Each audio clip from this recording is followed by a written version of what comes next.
நெல்லை மாவட்டம் ராதாபுரம் கால்வாயில் 3 மாதத்திற்கு முன்பே திறக்கப்பட வேண்டிய தண்ணீரை தற்போது வரை திறக்காமல் இருக்கும் விடியா திமுக அரசிற்கு விவசாயிகள் கடும் கண்டனம் தெரிவித்துள்ளனர். குமரி மாவட்டம் பேச்சிப்பாறை, பெருஞ்சாணி அணைகளில் போதிய நீர்மட்டம் இருந்தும் தண்ணீர் திறந்துவிடப்படாததால் ராதாபுரம் கால்வாய் மூலம் பாசனம் பெறும் 52 குளங்களும் நீர்வரத்து இன்றி வறண்டு காணப்படுகிறது. இதனால் இதனை நம்பியுள்ள சுமார் 17,000 ஏக்கர் பாசன விவசாய நிலங்களில் விவசாயம் செய்ய முடியாத பரிதாப நிலை ஏற்பட்டுள்ளது. மேலும் இந்த கால்வாயை நம்பியுள்ள சுமார் 100க்கும் மேற்பட்ட கிராமங்களில் நிலத்தடி நீர்மட்டம் குறைந்ததினால் குடிநீர் தட்டுப்பாடும் ஏற்பட்டுள்ளது. அதே சமயம் குமரி மாவட்டத்தில் கால்வாய்கள் மூலம் அனைத்து குளங்களும் நிரம்பி தண்ணீர் வீணாக கடலில் கலந்து வருகிறது. எனவே போர்க்கால அடிப்படையில் ராதாபுரம் கால்வாயில் தண்ணீர் திறந்துவிட வேண்டும் என விடியா அரசுக்கு விவசாயிகள் கோரிக்கை விடுத்துள்ளனர். ராதாபுரம் கால்வாயில ஆண்டுதோறும் ஜூலை 16 தண்ணி திறக்கிறது வழக்கம். இந்த ஆண்டு மட்டும் இல்லை, கடந்த 3 ஆண்டுகளாக இந்த கால்வாயில தண்ணி திறக்காம வச்சிருக்காங்க. ஏன்னு கேட்டிங்கன்னா, இந்த கால்வாயில் தூர் கூட வரல. இந்த மரங்களெல்லாம் பார்த்தீங்கன்னா கடந்த 3 வருஷமா இந்த குப்பை கூலங்கள்லாம் இந்த உடஞ்சி சிதிலமடைஞ்சு கிடக்கு இந்த கால்வாய். இந்த இதை கூட இவங்க சரி பண்ணலை. இப்படி சரி பண்ணாத சூழ்நிலையில் இன்னும் தண்ணியும் திறக்கலை. இந்த தண்ணி திறக்காத காரணத்தினால கால்நடைகள், மற்றபடி ஒவ்வொரு போர்வெல்லையும் தண்ணி குறைஞ்சிருக்கு, உப்பு நீர் புகுந்திருக்கு.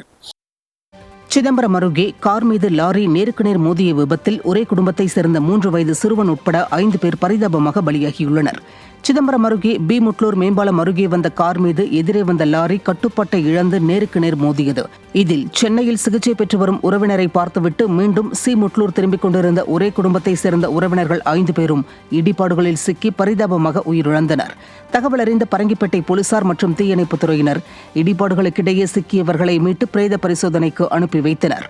விபத்து நடந்த உடனே லாரி ஓட்டுநர் அங்கிருந்து தப்பியோடியதால் காவல்துறையினர் அவரை தேடி வருகின்றனர்.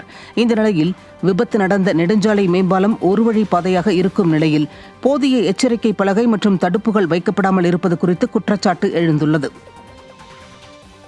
திருப்பூர் குளத்துப்பாளையம் பகுதியில் செயல்பட்டு வரும் பரம்பொருள் அறக்கட்டளை அலுவலகத்திற்கு மூடநம்பிக்கை பிரச்சார வழக்கில் கைது செய்யப்பட்ட மகாவிஷ்ணுவை காவல்துறையினர் அழைத்துச் சென்றனர். சென்னையில் பள்ளி ஒன்றில் பரம்பொருள் அறக்கட்டளை நிறுவனர் மகாவிஷ்ணு என்பவர் மாணவர்களிடையே மூட நம்பிக்கை பிரச்சாரம் செய்த வழக்கில் கைது செய்யப்பட்டு சிறையில் அடைக்கப்பட்டார். இந்த நிலையில் அவரை 3 நாட்கள் தங்கள் காவலில் எடுத்த சென்னை காவல்துறையினர் விசாரணைக்காக திருப்பூர் அடுத்த குளத்துப்பாளையம் பகுதியில் செயல்பட்டு வரும் பரம்பொருள் அலுவலகத்திற்கு அழைத்துச் சென்றனர்.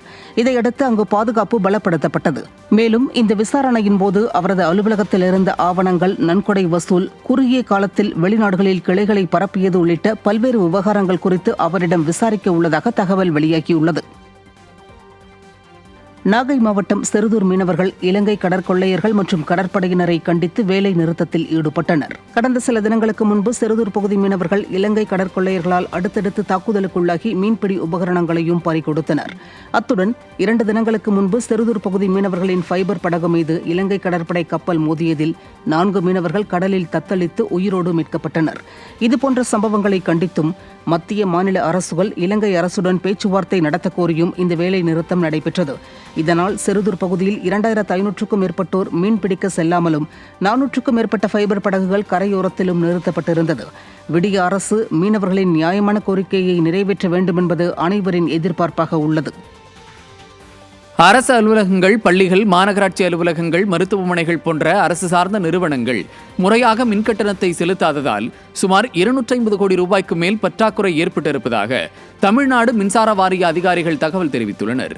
தமிழ்நாடு மின்சார வாரியம் 1.5 லட்சம் கோடி ரூபாய் நிதி பற்றாக்குறையால் சிக்கி தவித்து வருகிறது. அரசு அலுவலகங்கள் மாதந்தோறும் செலுத்த வேண்டிய மின்கட்டணத்தை முறையாக செலுத்தாததால் கூடுதல் இழப்பு ஏற்பட்டுள்ளதாக கூறப்படுகிறது. அதே போலவே விடியா அரசின் பள்ளிக்கல்வித்துறையும் ஆயிரக்கணக்கான பள்ளிகளின் மாதாந்திர மின்கட்டணத்தை செலுத்தாமல் கோடிக்கணக்கில் நிலுவையில் வைத்துள்ளதாக மின்வாரிய அதிகாரிகள் வேதனை தெரிவிக்கின்றனர்.